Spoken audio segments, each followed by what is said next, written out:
Hi, this is Sarah Meixel with the Cattle Site, and today we're here with Dr. Erika Nagorske. She is a veterinarian with Minton Veterinary Service, which is part of the Four Star Veterinary Service, and she is based in Minnesota. Thanks for being with us today, Erika. It's great to see you. Thank you. Good to see you too. Very good. And today we're going to talk a little bit about fly control. So, as temperatures warm up, fly control becomes a bigger issue for cattle producers. Erica, let's start at the beginning. What types of flies can cause problems on these operations? Yeah, that's a great question. So I think that is a common misconception is people don't realize, including myself, when I first started learning about flies, that there are multiple types of flies that can affect cattle and other livestock. So it's really important to understand the different types and then how to control and mitigate them. So the four main types that affect cattle specifically are house flies, stable flies, horn flies, and face flies. So I'll kind of go through each fly and what they look like and what they do and how they cause trouble um, with livestock and cattle specifically. So this is our house fly, and this is the most common fly in North America. So this is one that we all know likes to hang out around our summer barbecues, like land on our food and just be annoying, right? They don't bite or draw blood or anything. They have like a spongy suction mouth, and they're just annoying. So they like to be around spoiled feed, manure piles, fresh feed. They'll munch on that too.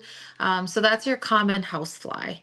And them, along with the other flies, can cause trouble being a nuisance, as they're gonna make cattle bunch to try to get the flies away from them, which can cause heat stress. And then they're also gonna spend too much time bunching and trying to get the flies off instead of eating and resting, right? Which helps them grow and do what we need them to do. Um, so ways to control houseflies are pretty simple. Manure management, so just getting any stockpiled manure or spilled feed out every 2 weeks so they don't keep reproducing in that area. Baits. So houseflies are the only flies that baits work for because they're like stinky and attractant. So they go eat it. It has a poison in that, and then they die. So that's for your adult flies. Sprays, so premise sprays, and then there's also topical animal sprays that will help repel them and keep them away. And then also parasitic wasps, which you release them, they lay their eggs in fly larvae, and then when they hatch, the fly larva dies. So it kind of stops the life cycle early in this stage. So that's But does house that give flies. you a wasp problem then? No, nope, it doesn't. So that's a great question. So they're really teeny tiny, and they don't bite people or animals. Okay. So it's just a type of insect, and it's kind of, I don't want to say all natural, but it kind of stops the cycle early. And then you can use that along with your other modalities to kind of keep the fly population at bay. Okay. Yeah, so good question. The other thing I like to note about house flies and flies in general is a lot of them can travel about 2 miles. So Wow. keep in mind, especially in Southwest Minnesota, like I can see a cattle or hog barn in every direction I look. So you're gonna have to keep up with your fly control program all summer because your neighbor's flies might come to your house, unfortunately. Um, so that's house flies. Next, I'd like to talk about stable flies. And these ones can be a problem because they like to bite and they like to take blood meals. Show you some pictures here. Yeah. These are the ones that are a little bit larger than your typical house fly, and they'll be on feet. They'll bite us. So when you're walking around and you have a fly bite you on the leg, Yeah. it's one of these guys. Um, so they like to roost in like tall vegetation. So if you have a lot of weeds outside your barn, that's kind of where they like to hang out. And then they'll come in, they'll eat on the legs of animals or take blood meals, and then they'll go back. Um, So these ones are a really big bugger because the USDA published a study that guessed that it's $2 billion in loss of production every year because of these things. Wow, Um, yeah, so that's it can, significant, right? yeah, very significant. And you wouldn't think a little fly could do that. But they can cause blood loss or anemia. They can spread certain diseases that are bloodborne. They cause cattle to stomp, and then also more of the grouping together, like I talked about with houseflies. So they're wasting energy and time and resources on trying to get the flies off instead of growing and eating like they should be. Um, so control methods for stable flies are sticky traps, because they don't care about fly bait because they want blood meals, right? They want to eat off the animals or unfortunately us sometimes. So sticky traps where they kind of fly through, and then along with sprays on the actual animals. So making sure you're getting down the legs where the stable flies like to be to repel them. So that's stable flies. Next, I want to talk about horn flies. So who knew that there were so many things to talk about with flies? Right. But let's see if I can get some pictures of them. They can be buggers because they like to sit on the back of cattle. They're little, they're a lot smaller, and it's just incredible. You'll see them in the summer. And they are just a huge nuisance because they also take blood meals from cattle. They're usually not like in buildings or like around people or food or anything. They just like to hang out on cows' back. So because of that, and they're in a really hard spot that cattle can't really do anything about, um, they reduce production and growth because they're going to want to try to stand together and Right. whip their tail and do everything they can. They also can damage the hides. So, from a carcass value Right. standpoint, as those cattle finish, that can be a really big deal. So ways to control that is pour-ons for like active repellent to keep the flies off. Ear tags can help, insecticide ear tags.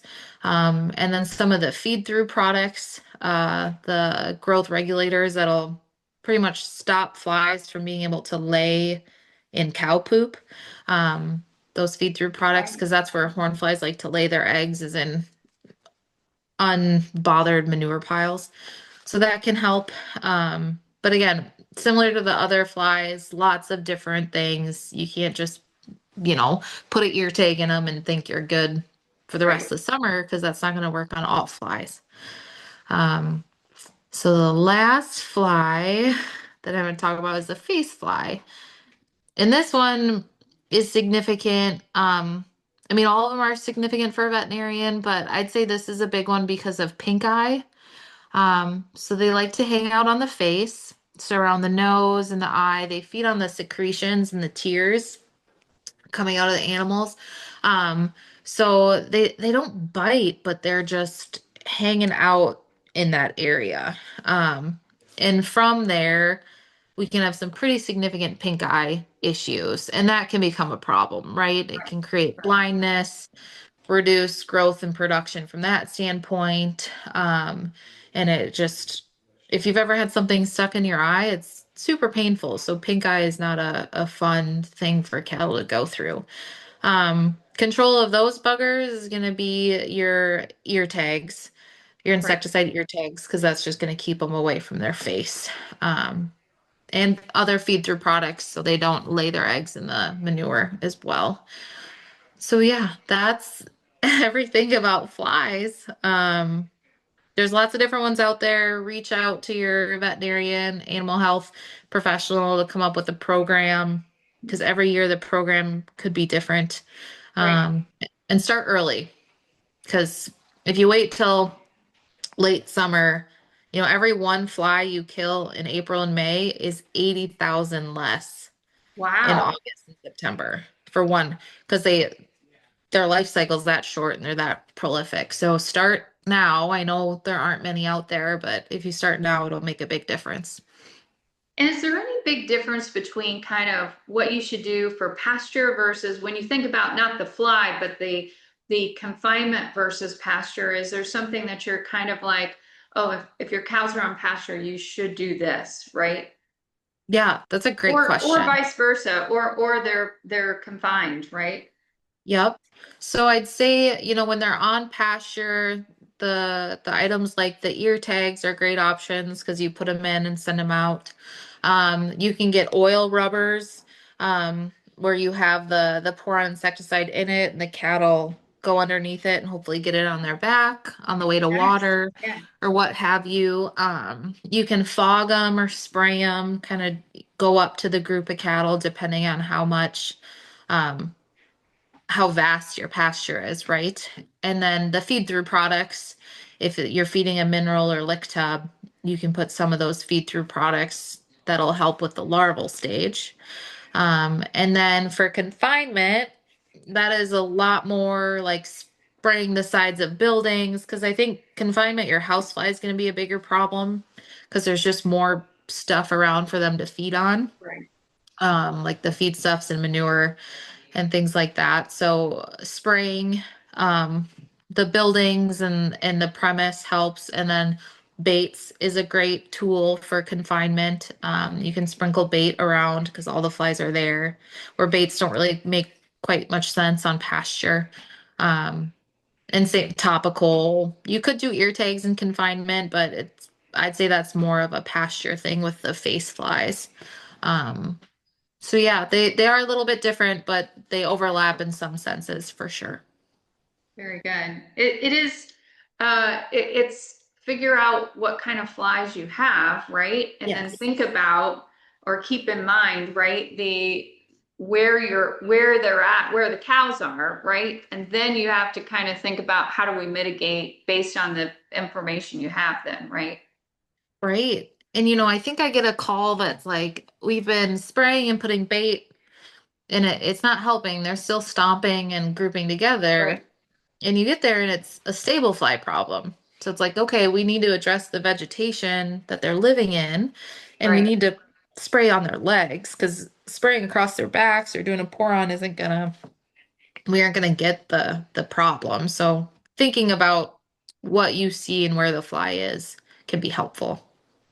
Very good. And the key for this is it's taking away from growth, right, Erica? I Yeah. mean, that's the key for this is all that energy is going to something else, right? Or the disease is causing the immune system to falter a bit, right? Yes. Yep. So both of those, I think the bigger issue is the reduced growth and efficiency. So there, when you're busy trying to get a fly away, you're not going to want to go eat or drink, and that's stressful. And then Right. the second would be the diseases, especially pink eye. That's a big deal for cattle. Right. And so we didn't talk about this. I guess we have thinking about pasture, we've got mama cows and we have calves too, right? Hmm. Is Yep. that are treatments different for mama cows versus the baby calves, or the as the calves are growing? So you could also apply like the pour-ons or the ear tags to the baby calves. They might not eat that mineral with the feed-through product per se. Um, but yeah, you definitely want to pay attention to the calves as well. Usually, since they stay around the cows, if there's fly, repellent on the cows, that'll help the calf. But yeah, you can't forget about them. Because they're gonna also have issues with energy and resources if they have a high fly burden. Very good. And are any, this might sound crazy, but are any breeds more breeds of cattle more likely to have flies, or does it not matter? Um, I'm sure there's studies out there. If I, and I'm not 100% sure, but I think Herefords with like the white face, right? It's more attracted to their eyes and they're more susceptible to pink eye in general too. Um, but no, I think just anything that they can get a blood meal on, Right. they'll, What or they're anything going they can for, right? annoy. Yeah. Yeah, absolutely. Including us. Um, so yeah. Very good. Well, hey, thank you so much, Erica. Is there anything else you wanted to add? Is there anything we missed? I don't think so. Just start early, contact your veterinarian for a plan and be ready for flies because you don't want to be behind on the eight ball when it comes to this. Yeah, your comment about every one you get now is saves you 80,000 down the It's road. incredible. I mean, when you Yeah. multiply that out, that's incredible. Yeah. That's an incredible number, Yeah. right? To So I'm just so is now like you're in Minnesota, right? And obviously we have different layers of heat, right, throughout the countryside. So some people should be on top of this already. But right. in your part of this kind of upper Midwest area is now the time, right, to start thinking about it, or general Yep. Midwest, right? Yep, we're just starting. So after your like solid, thaw cycle where any more risk of frost or anything is gone is when you want to start thinking about it. So I mean, there's a couple flies in my house already and I'm like, where did you Yeah, come from? right. So there's 80,000, there's 80,000, there's 80,000. So yeah, the sooner the better in the Midwest, we say, after the first good Right. thaw when you can worry about it. Very good. Well, we at our house, not a farm, but at our home, we've already had the bee guy out to treat because we have Yes. seen wasps and Yep. carpenter bees already, right? Yep. So, and that was a few weeks ago. So it does feel like now is the time to really jump on these things. Hmm. So very good. Absolutely. Excellent. Well, thanks again, Erica. It was great to visit with Yeah. you again and really appreciate all the information today. Yes. Thank you. This is Sarah Meixel with the Cattle Site.